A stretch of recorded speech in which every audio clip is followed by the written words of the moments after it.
Let me say that the issue of conflicting or inconsistent judgments is a source of worry to every person. And allegations against judicial officers are taken seriously. And the NJC puts them through a process of investigation and a hearing to determine their culpability or otherwise, and met out appropriate punishments.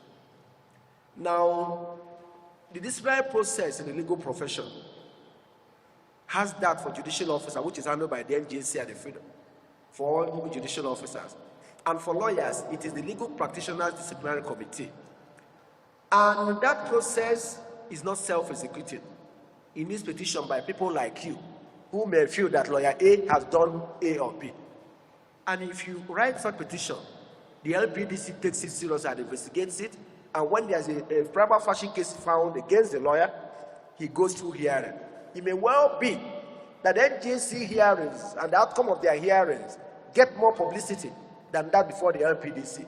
But I assure you, the LPDC entertains disciplinary cases against more disciplinary cases against lawyers than NJC entertains against judges. So don't go thinking that lawyers can behave anyhow and go. Indeed, one of the bedrocks of the profession is his ability to discipline his errant members, and we take it serious because the public will not regard us much if we don't show capacity to weed out bad eggs amongst us, to show that their complaints will be entertained, looked into, and appropriate steps taken. But then again, a judge writing conflicting judgments has nothing to do with a lawyer. But a lawyer bringing a case which has no business in court, or maybe trying to corrupt a judge, is a different thing. And a judge, while a lawyer cannot be held responsible for the quality of judgment written by a judge, a lawyer may be held responsible for the type of action he brings to court, or what he does or fails to do to get a favorable judgment.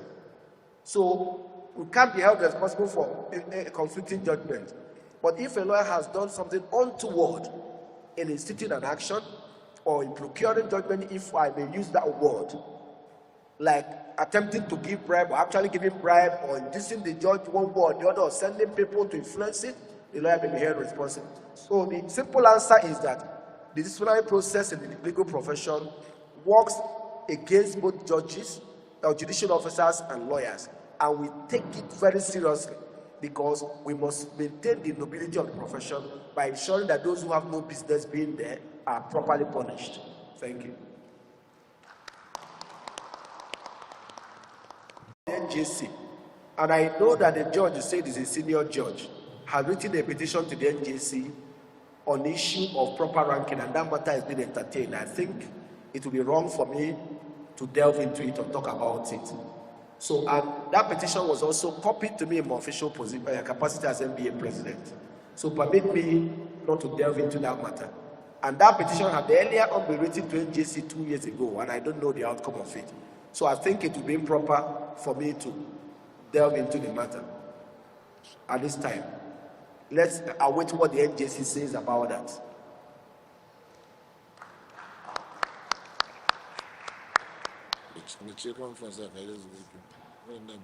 It's either you didn't get a public reaction to the EFCC chairman, or maybe the publicity did not get as wide as it should. We do not think that it would be right for any person, whether EFCC chairman or any person for that matter, to tar all lawyers with the bribe of being involved in money laundering. And we issued a statement, and we challenged the EFCC chairman to come up with empirical evidence, and that if he cannot, never to make such statements. And unfortunately, he's one of us, he's a lawyer.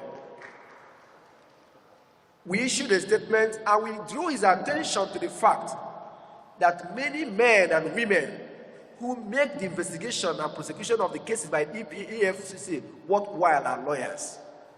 Is he also suggested that those lawyers are aiding money laundering and financing of terrorism?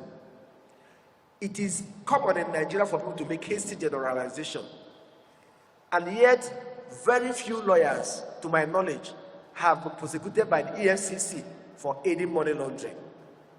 If, for example, he has evidence of many lawyers who have aided money laundering and who are standing trial or who may have been convicted or who have pleaded guilty, then one could say, well, he has evidence.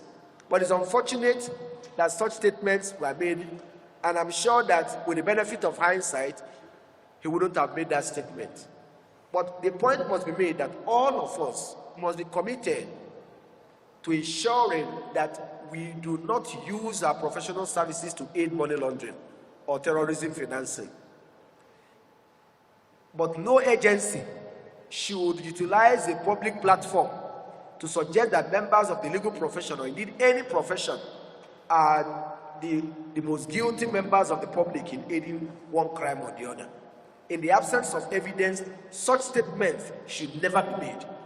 Those are statements that must be fact-based statements, and in the absence of facts, they should never be made. And we are proud members of the legal profession, and we draw a line in performing our professional duties and in aiding the commission of crime. We don't do that.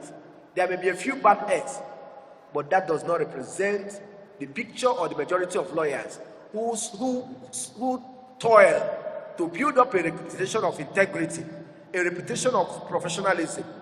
And an EFCC chairman should not, for whatever reason, soil that image by portraying all of us, me and you, as aiders of money laundering. And we will be against it. And if that happens again, we will take legal action to protect the image of the legal profession.